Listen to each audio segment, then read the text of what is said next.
आज जागतिक मातृभाषा दिन 17 नोव्हेंबर 1999 साली संयुक्त राष्ट्रांच्या आमसभेद्वारे याची घोषणा केली गेली. भाषिक आणि सांस्कृतिक वैविध्यतेबाबत जागरूकता निर्माण करण्यासाठी आणि बहुभाषिकता जपण्यासाठी दरवर्षी हा दिवस साजरा केला जातो. 2002 साली याबाबत औपचारिक ठराव मंजूर करण्यात आला.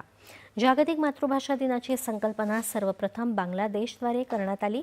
बांगलादेशमध्ये 21 फेब्रुवारी 1952 साली तत्कालीन पूर्व पाकिस्तान प्रांतातल्या लोकांनी बंगाली ही अधिकृत राजभाषा असावी म्हणून लढा द्यायला सुरुवात केली.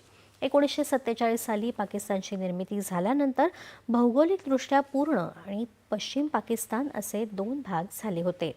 त्यानंतरच्या सत्ताधाऱ्यांनी पूर्व पाकिस्तान अर्थात बंगाल प्रांतावर बंगालीऐवजी उर्दू भाषा थोपवण्याचा प्रयत्न केला. त्याला विरोध म्हणून हा लढा सुरू करण्यात आला आणि भाषेच्या आधारावर बांगलादेशची निर्मिती झाली.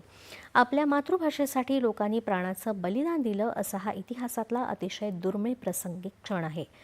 जगामध्ये लोकांद्वारे बोलल्या लिहिल्या जाणाऱ्या सर्व भाषांचं जतन आणि संरक्षण करणे हा यामागचा उद्देश आहे.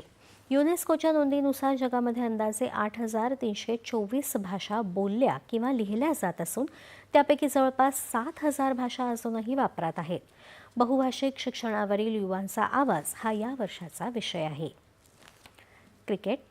सध्या ऑस्ट्रेलियाच्या दौऱ्यावर असलेल्या भारतीय महिला क्रिकेट